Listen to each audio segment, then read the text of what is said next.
Alam mo ba na ang pinakamahal na puno sa buong mundo ay ang Penang Tree o Penang Hill Tree?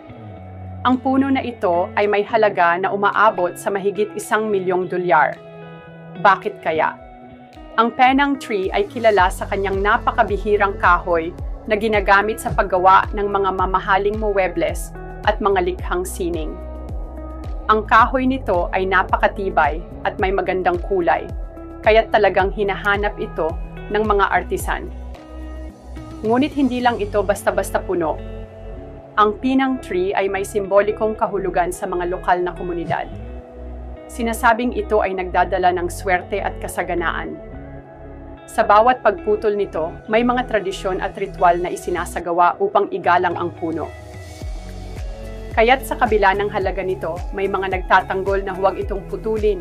Ang halaga ng puno ay hindi lang sa pera, kundi sa mga kwentong dala nito